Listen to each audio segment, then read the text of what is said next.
You can do it again? Raise that posterior. And welcome to the CouncilCast. This is episode 116, being recorded April 7th, 2020, during the quarantine of 2020. The council is now in session, and as with every week, we will make arbitrary decisions about topics on science, technology, and random shit. Random shit. With a little background and next to no expertise. All CouncilCast decisions are final and have no bearing on anything whatsoever. Welcome to this week in the Coronatine. We are learning about physicists and new states of matter tonight. How many people... Physicists in new states of matter? Sure. I mean, why not? So, like Riddick? That's a state of matter. Isn't it? That's cool. I don't know. Does it matter, though? Yes. Absolutely matters. Dope. How many people, or how many states of matter do you think that there are today? 5. See, plasma TVs. Water mattresses. States of things that matter. Vaping. And natural gas. He means farts. I do. And brick and mortar. 6. There you go. Sure. Close enough. So, I mean, that's kind of right, except for the fact that scientists keep finding more. How? Apparently things get really, really weird when you heat things up really hot or really cold. They're just counting different levels of gelatin, I think. Yeah, I really don't know, but you know, we're all familiar with at least the 3 basics: the gases and the liquids and the solids. And you may be familiar with the plasmas being another state of matter. But yeah, I guess scientists are now saying that there's potential for millions of states of matter. Well, yeah, because temperature can go up to infinity, right? Sure.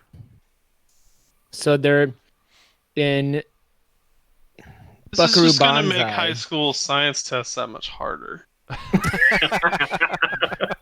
Damn, and I was thinking about going back.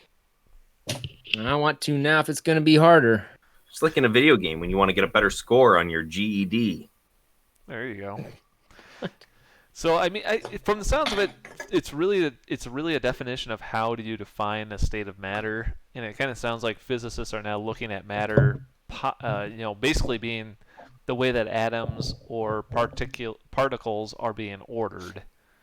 And so that order is what gives them the different properties in different states. And so it sounds like they're basically reclassifying a whole bunch of stuff based on looking at the way that its matter is put together, its particles and atoms.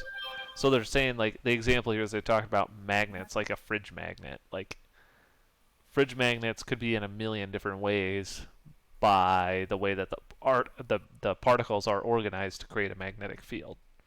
Like, that's a different state of matter, they're saying. Okay. So what are we hoping to do with this? Make high school science a lot harder. Thumbs up then. Those kids got it too easy these days. I don't know. If you teach people that Get all the answers to the test on their damn cell phones. You teach people that there are more states of matter at an earlier age. I guess it's just kind of like, you know, blowing the mind to the fact that if you clog a toilet, you can, you know, unclog it in 6 or 7 different ways. Like, you know, most people think, oh, I gotta have a plunger. But what you can do is actually just skip to the end. put some Fast saran forward. wrap over the top. Fast Talking forward. about putting saran wrap over the toilet so that people poop and then it's stuck to the saran wrap? No. So there's a natural amount of gas when you I did that to plug the Kayla toilet, the other day. She and it did. builds up in the tank, and you use the saran wrap to create pressure change in the toilet like you would with a plunger. Okay. That looks more like a toilet explosion. My brain is mad. a toilet explosion. I'm not really sure what you were talking about, but I also don't know what the physicists are talking about either. I'm glad that they found it. I'm glad they were looking for it. I will. The only thing I can think that they're doing with this is using it for quantum physics, because they're looking so far deep into the way that something's put together that they're looking at it at the quantum level. But I'm not really sure what they're going to do with that. So Probably take quantum leaps. they could maybe go back and make the show Quantum Leap better. Possibly. They should. They should totally remake Quantum Leap. That was a good show. But I feel like with today, like if they had used any special effects, even if they had used special effects from the day that Quantum Leap was made, what was it made in the 90s, late 80s? Somewhere around there, sure. They used no special effects. They used a standard intro theme song, something like that, and then they used an angry guy who's smoking a cigar, who's actually a hologram. They just said, "Hey, look, he's a perfect hologram, and also time traveler, and also the main character switches bodies, and also." And also, he would always like accidentally invent things, which they seem to not care about time travel wise. There are actually a lot of plot holes with that show. Maybe it's not a good idea to recreate it. Thumbs down to recreating that show. Jesus Christ. That was a long story. Jesus Christ. I right, give next it a thumbs up for quantum mechanics, so why not? Okay, thumbs up. All right. Anyway, things that aren't quantum in size is SpaceX blowing up its third Starship prototype during yet another cryogenic test.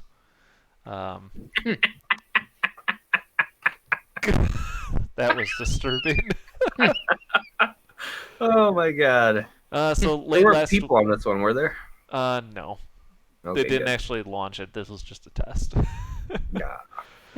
So apparently, this is now the third prototype that they have blown up or destroyed in some way. So this one was on a test pad. They were filling it with liquid nitrogen or something like that, and apparently it crumpled. It's kind of like when you take a pop can and you put it inside of something really, really cold and it kind of crushes on itself.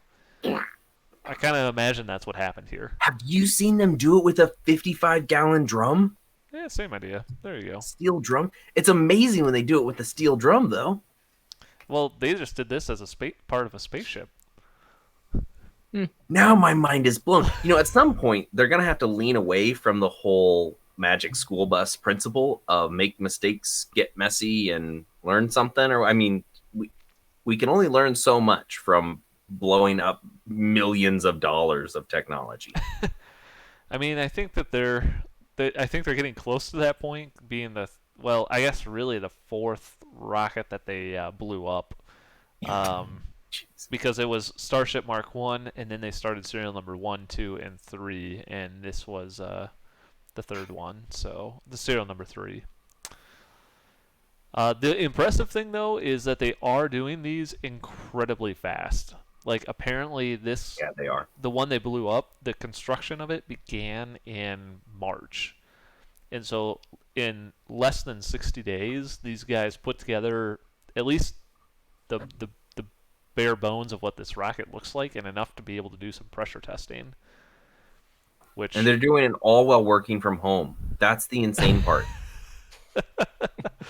They actually mail all the parts from somebody's house to somebody else's house. This guy's got pin welding little pieces together and shipping it on to the next guy. And it just gets closer and closer and closer and closer until the one last guy puts the whole thing on site. There you go.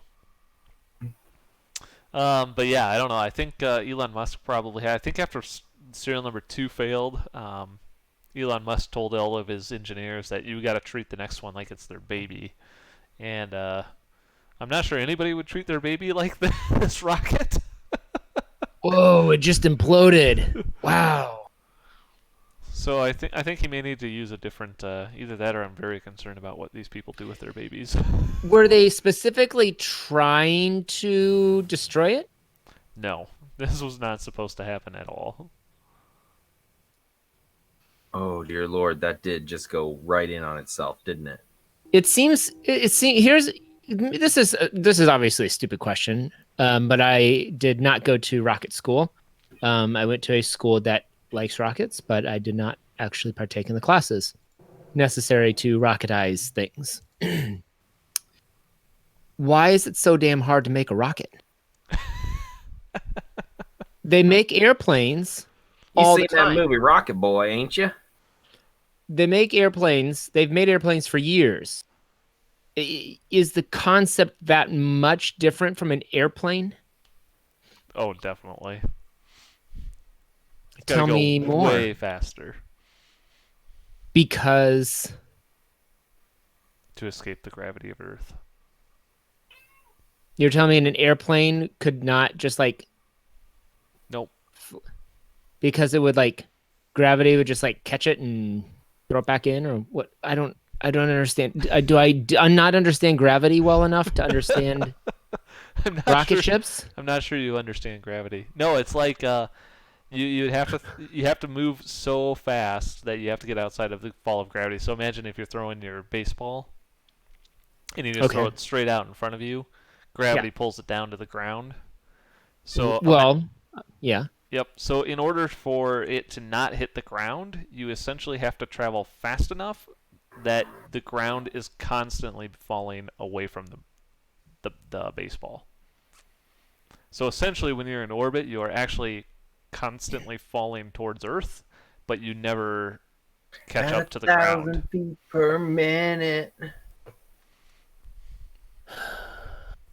Yeah, there's a reason why I didn't take these classes. That's cool. Hey, good luck with, making the next one their baby or whatnot. Thumbs up for no one was hurt. No one was hurt, Thumbs up for nobody getting hurt playing with the rockets. except for somebody's baby, maybe. I'm not sure. Thumbs down for that then. I give them a thumbs up for going as fast as they can and producing these things. I think it's impressive. They actually have serial number 4 on its way, which it sounds like they're going to be doing some additional testing later this month. So, good luck on your next one, I guess. Good luck, indeed. Thumbs up for. I wish it was on purpose that they meant to collapse that thing because it was cool. Looks cool. What's not cool is authors getting upset about how often you can share digital books, especially during coronavirus. So this is a case of sharing bits and who owns the bits. And apparently the Internet Archive, which I think is basically it's an online library, and they do a whole bunch of stuff with scanning books and creating digital copies of them. And they apparently in the last couple weeks here they announced that they were going to eliminate any restriction of how many copies could be checked out of these digital books. And so this is something that I think a lot of libraries have probably been struggling with, which is you have a digital book. It's pretty easy to copy a digital book. It's just a bunch of bits. Why can't I check it out to, anybody who wants it? And instead they're limiting the publishers and people are limiting the number of licenses that they can really distribute for these books. And the Internet Archive has basically gone and said, well, to the hell with it. Everybody can get it. Unlimited copies forever. What? Yeah, and so the authors and apparently specifically the Authors Guild is apparently pretty upset about that. So Rightfully so. Rightfully so. So yeah, so the Internet Archive is apparently saying, yep, too bad, sucks to be you guys. We're gonna do whatever we want, and and nobody's happy. Yeah. That's insane. On one hand, I get it. On the other hand, I don't get it. But if it's a temporary thing, I mean, think about the people who are going to be jumping in and utilizing this. The idea is people who are not able to buy the book have access to now read the book. The problem lies with it being access to technology. So how often do people with people who don't have the ability to buy a book don't necessarily have access to technology? I don't know, but we're also in a time where several people have been laid off recently or furloughed or whatever. So there are, I don't know. Well, and the Internet Archive specifically speaks to how a lot of public libraries have been closing in response to the the coronavirus situation, and people who used to be able to go to the library to get those books and be able to check them out for free, now they really have no option because they can't go anywhere. So their response is, well, we'll just give it to everybody. I don't know if they have the same catalog or not, but right. And it's unclear if this is, I think to your point, Silas, is this just a temporary measure or is this kind of like a permanent thing that they're doing? And I mean, I have no idea, but if it ends up being temporary, I think that the publishers, my personal opinion is that they should just get over it for the short term. Everyone's making concessions right now. And honestly, Matt, you strike me as the type of person who would say, I have the ability right now to buy the book, and so that's what I'm going to do, rather than say, oh, neat, I can get it for free. I'm just going to go get it for free right now because I can and not worry about it. But I don't know. Is that accurate? I haven't been paying attention. We're talking about books being free to everyone. Digital books, and I think part of this goes to when you're buying a digital book, you're not actually getting a lot of physical copies, and so a lot of the publishers are talking about, hey, they still have costs with producing a book, but they don't have the same distribution costs that you do with a paperback or something like that. So is it really worth or how it's much easier to copy and create a digital book maybe I don't know. I don't know. Have you looked up any articles on what it costs to create the digital book of something versus going to print, excluding distribution of print copies? Dude, Matt, this is why we have you here, man. Because, I mean, if you're making like a Kindle book or like an EPUB, it's just text on a page, but usually there's like formatting or images that you want to include, like all that junk. Yeah, so I mean, it's not like it's free, but I don't know what the cost difference is between just doing the publishing versus doing actual distribution. I don't know. Yeah, prices have always rubbed me the wrong way of ebooks. Wasn't there something where like they were so damn cheap, but then Apple and Amazon and people all were price fixing the books? Yeah. That was like 10 years ago. Right, but like they were selling it super cheap. Who was like by price fixing, do you mean like they were setting them super low? No, they're setting them super high basically. Right. Because the books themselves were way cheaper. You could get them, right? Like cuz they started out cheaper. Yep. Yeah, you used to buy, I think, like most of the Kindle books were like 99 cents or something for a long time. Really? I thought so, like when they first came out. And then it got up to and then Apple got involved, and then all of a sudden all ebooks were like $15 a pop. Yeah. I mean, ebooks are still, for the most part, cheaper than their hard copy counterparts, especially if you're talking the hardback. Maybe not the paperbacks. The paperbacks are usually pretty cheap. And if you're talking about like the mass market paperbacks, those are way cheaper. But I don't know. I tend to buy physical copies of stuff that I like. Yeah, and I think, the interesting thing here is just a relationship to the libraries too, because although you may be able to buy the book, like the libraries are put in this awkward situation of how do I handle digital distribution Well, I mean, if I can't just there's go buy the book. Yeah. but the libraries already have digital distribution programs for ebooks. Like if you're a member of like your local library, you can get access to whatever the hell it is that Right, but they only have so three of many our friends use. licenses. So Yeah. you Right. go So like, they in cases Yep. like this, You'll have to check it out. they need way more digital licenses. Yep, and Because- they do, and from what I've heard is a lot of the libraries have to subscribe at many times the cost of the actual book to get those licenses, and then they only have those licenses for a certain amount of time. Where if you're just going to go buy a paperback book, the library can go buy a book from the bookstore and put it on their shelf for forever, essentially, and never have to Yeah. pay again. Do they not have to have a special license to loan books out? I don't believe so, Then why do they need special licenses for ebooks? because publishers. Yeah, but okay, so what would the publisher argue the difference between those two things is? I mean, yeah, okay, the I don't know. library does only have so many physical copies of a book. Correct. Yep, and that is true.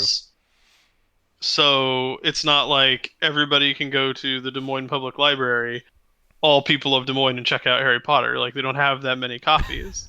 right.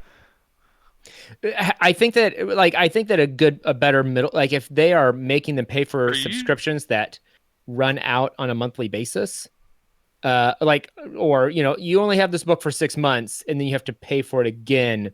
I think that is something that probably needs to go away.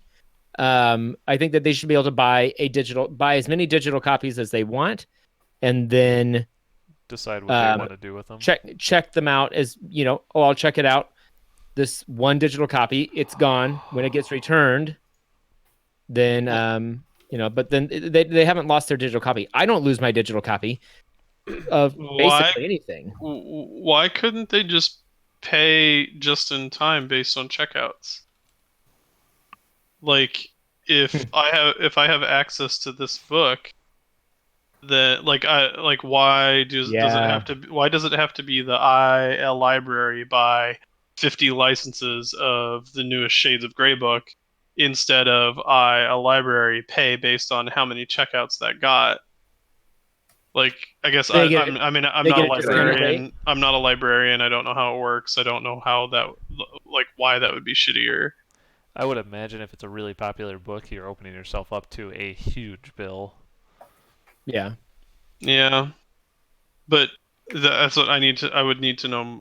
I would want to know more about how libraries get their digital copies of things and like how much those cost. So are we talking when you're signing up to be able to get the digital and like audiobooks too, like you can get audiobooks from the library with your library card and shit. Like you sign up for, I don't remember the name of the service, like Dave and John both did, I think, or have used it in the past. But if I go buy an ebook, and it's like, I don't know, $13 or something for the Kindle version of a book, is the library's version of that, like when they buy the licenses for that, are they paying like thousands of dollars for the book? Yeah. And then, so if you as an individual pay, let's say it's $10 for your book, then the library is probably paying like $50 for that license, because they're going to probably be checking, and that's 50 times per license, $50 per license. Let's put it that way. $50 per license. I don't know what the actual number is, but I mean, I don't. Yeah, whatever. So if you buy 5 licenses, I'm not into the central library economics. We need a librarian. Oh, I know a librarian. Is her name Marion? No, it's Chelsea. Oh. Well, anyway, I think this is an interesting topic. Did somebody open up the YouTube thing to check the comments, or do you forget this every time? No, I got it sitting right here. Nobody's talking to us. Nobody cares. Okay, good. That's fine. That's normal. I like it better when it's that way. I shared it out on Facebook and to a bunch of people, and Megan said, "Oh, all right, I'll join the next one." I'm gonna text back. I'll believe it when I see it. Yeah, I don't know. Like, unfortunately, I mean, I don't really use the library a lot at all. I know several people who do for their audiobooks. My issue is so I tend to buy the physical copies of stuff that I like. Not only do I do that, they've got me hook, line, and sinker on all the other shit too. I'm buying the Kindle version and the Audible writer to go with it. Yeah. Because I want to be able to seamlessly transition from my car to on the couch in the house. Like, I mean, it does provide that value. Like, so I really like the ability when I'm buying a Kindle book to add on the Audible narration of it for a fraction of what the Audible price of the book would be. It's like, I mean, an Audible book would be like 30 or $40, but if you buy Stormlight for that's cheap. 15, yeah, you buy Stormlight for $15 on Kindle or whatever it is, and the Audible narration writer add-on is like $8 or something stupid like that, $10. Yeah, it works the same way with Audible. You buy the book on Audible, you can get the Kindle book for like a couple bucks. It's pretty handy. I find it hard. I find it a little hard to say that this is great. I'm gonna give the Internet Archive a thumbs down. Only if it's not a temporary thing. Yeah, I give them a thumbs up for spreading knowledge as far as they can, but a thumbs down for lack of clarification. They should have made me read the article, basically, is what I'm complaining about. Well, maybe you should have checked it out from your local library. There were no copies left. Yeah, my only problem is that it shouldn't be a long-term thing. It should be temporary, because I think it does bring up a lot of memories. You know, a lot of money issues related to the people who wrote the books. You know, how are they getting paid? But in cash advances from their publisher. Probably.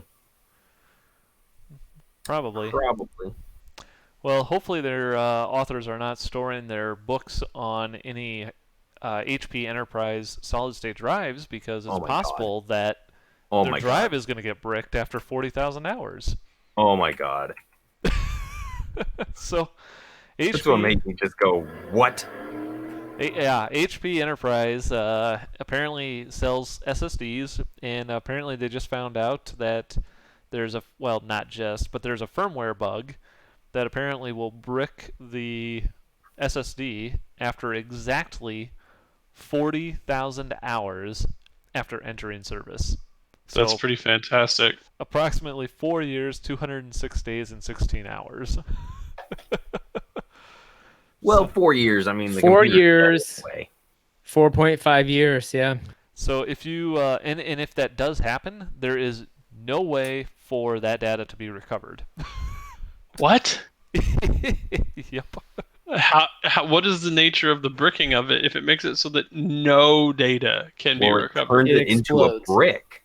I have no idea. Like I was bamboozle brickus. When you explain this, I imagined like some chip or something goes bad on the board, and you just need to swap out the board or something.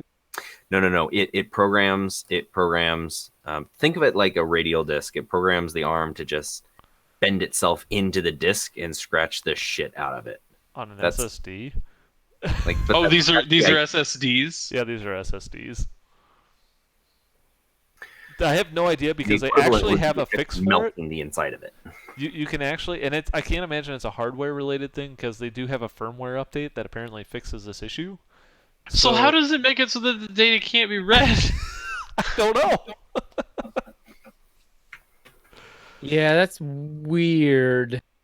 And it's not. Is it like if I buy one and it just sits, and then I plug it in 4.5 years later, will it not work, or does it have to run for 40,000 hours? I think it just has to run once, and then it starts the timer of 40,000 hours. For the data itself. I think so. What? It starts a timer? I don't know. So they actively program this? What type of Matrix No. BS is this? They update that with a phone call. So God, you posted CouncilCast live stream. All right, I'll join the. So I guess the drives in question are 800 gigabyte and 1.6 terabyte SAS drives. And if you apparently have one of these drives, you should probably go make sure you update your firmware, because if you do and you bought one on day one, I think that your 4 years would be up like in October or something. Yeah, October is this year. So you got some time. So you got some time. Exactly the reason I have everything backed up on floppy disks. On floppy. Well, hopefully we actually live in a 3-bedroom apartment. 1 bedroom is dedicated to all of the floppies. Well, it is a good reminder. It is a good reminder to back the shit up. Just hopefully whoever you're backing up to is not using these HP Enterprise drives. And doesn't have any STDs. Back it up. Yeah, I give us a thumbs down for these guys. I mean, come on. Oh yeah, that's awful. Bad. 2 thumbs down. What were you thinking? It's talking about being bad. Apparently a train engineer. You guys remember that the U.S. Navy hospital ship that was coming into New York? Maybe you heard about this, Logan. Somebody apparently, a train engineer apparently decided he was going to ram it with his train and derailed his train and didn't come anywhere close. Sounds like a good idea. How do you derail a train? Did he throw a penny on the track or something? No, he shot it off the end of the track, right? He went right off the end. Well, that doesn't seem smart. Yeah, he apparently smashed right through the concrete and steel barriers at the dead end of the line, and he failed to come within 250 yards of the vessel. No injuries were reported on the ship. He was that unhappy about the ship being there. I have no idea why this guy did this. He just put it on full throttle, locked it into place, went and had his lunch, and went, well, what happens, happens. Apparently, the Highway Patrol said that he apparently believed in some sort of conspiracy, but they're not sure what the conspiracy is. The Highway Patrol? What'd they do? Pull him over? Sir, do you know how fast you were going? He was going way too fast on on the city streets. Oh my gosh. Were you under the influence? Well, yeah, I don't know. This guy's got to be something special. He apparently, quote, says, I don't know, sometimes you just get a little snap, and man, it was freaking exciting. I just had it, and I was committed. I just went for it. I had one chance. Amazing. He had no regrets. No regret. This guy, no regrets. Yeah, none whatsoever. Good for him, man. He deserves to live a life of no regrets. And his life is going to be 20 years in prison. Is that what he's getting? It's the maximum conviction for what he did. For derailing a train and trying to ram a boat. My God. Trains are still the safest way to travel. Well, especially if you're on a boat, the train will probably never hit you. Oh my gosh. Probably. I guess I give the guy a thumbs up for doing his hardest, trying it. Thumbs up for trying, man. Yeah, thumbs up for trying. Thumbs up for just grabbing life by the horns or whatever. We're always ready to applaud effort here at the council. Well, maybe if he was maybe he was involved in the conspiracy theories about 5G coverage causing the coronavirus, because that apparently is why people are setting 5G antennas on fire in the UK. Oh my god.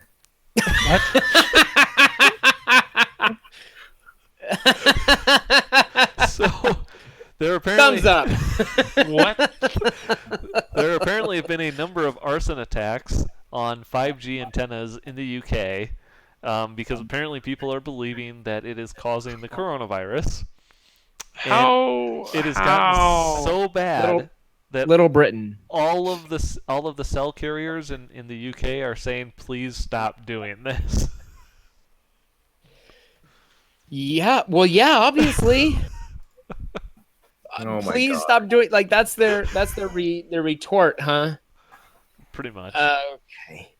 I'm gonna try and find this YouTube clip. Do you guys realize that COVID's saving the world? One cell tower at a time. One cell tower at a time. Let me see if I can No. find It's this. bringing all the animals back, and it's bringing all the idiots out, so we know who to chastise when this whole thing's over.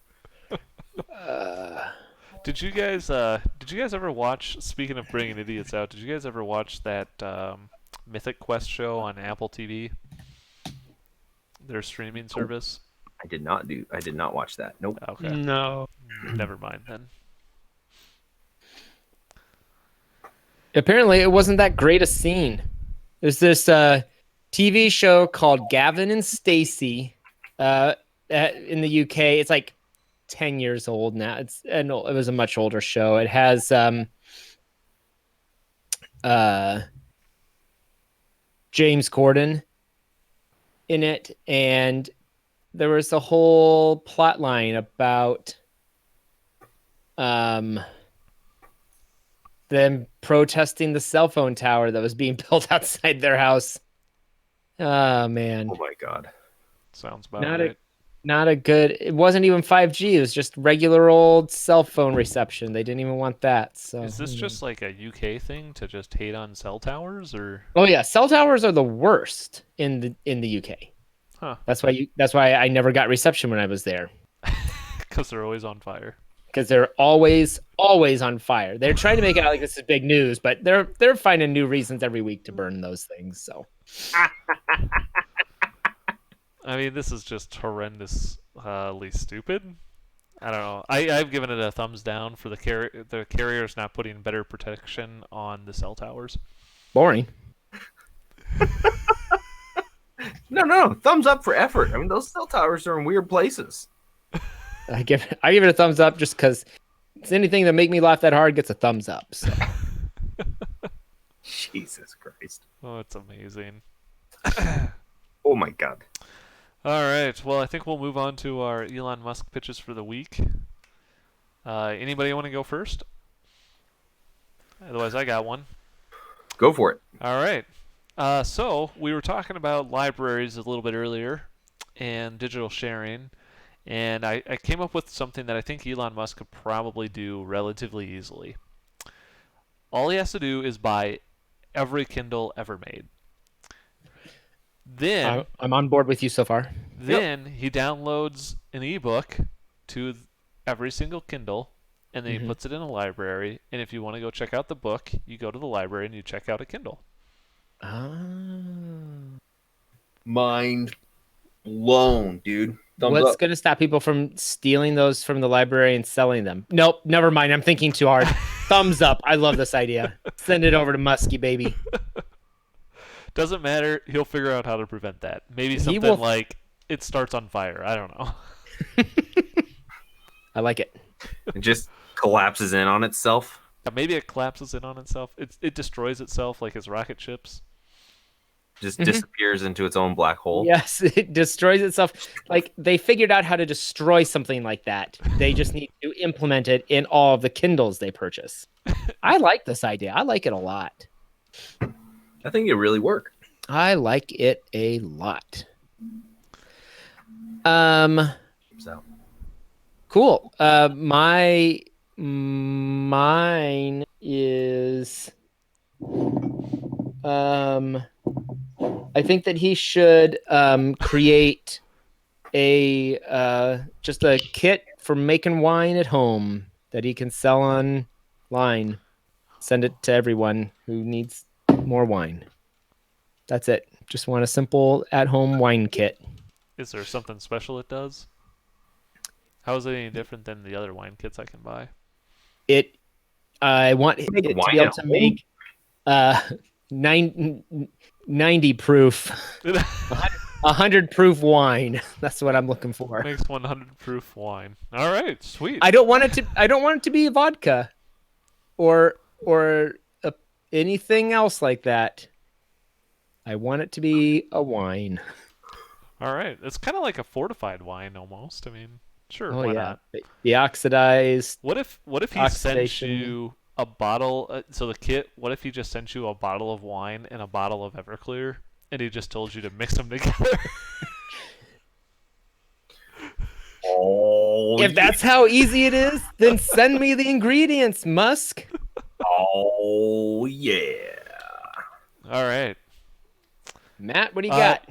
Thumbs up, because who doesn't need more high proof wine? Matt hates it. Matt hates that idea. You got anything, Logan, for this week?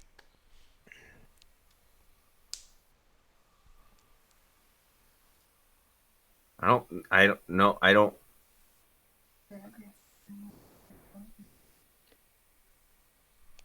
No cheating. Wait.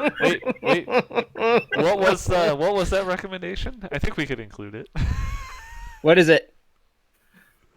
No, it was Bulletproof condoms. It was you gotta get going. Tell your friends to buy. Is it a way to tell your friends you're done with them? You done? You done with it? Yes, but it was.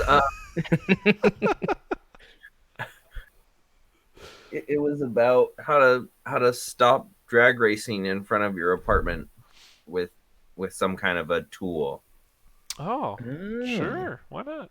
Something that you can probably be handheld. Yeah, just outside. You're just pointed outside your window, and maybe it has a trigger or something on it that you can. Maybe it fires projectiles that come out the front of it. Some kind. Maybe it fires some kind of like drag racing projectiles of energy that stops their engines. Kind of like in Fast and the Furious. That makes sense.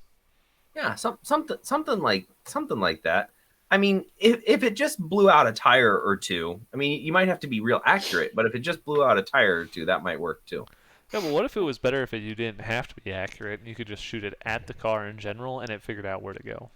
What if it? Well, that'd be cool, but it should also like rapid fire, like lots of pulses, so you make sure you don't miss. Or if there's like 100 drag racers, you could hit them all. All simultaneously. Yeah. Perfect. Great idea. I have no idea what this would look like, but I'm interested to see it. I think he should get on that one. Jump on it. All right. I think with it, I'm not sure why we're ending on a burp, but why not? We're going to call this council meeting adjourned. We do thank everybody for listening and hanging out with us on Tuesday nights. If you do want to check out our live stream, we do stream live on YouTube. And if you do want to check out our past episodes, you can go to councilcast.org or search for us on iTunes or your favorite podcatcher. If you have a topic you would like the council's decision on, you can email us at councilcast@gmail.com or connect with us on the Twitters. Thanks for listening, and goodbye. Goodbye.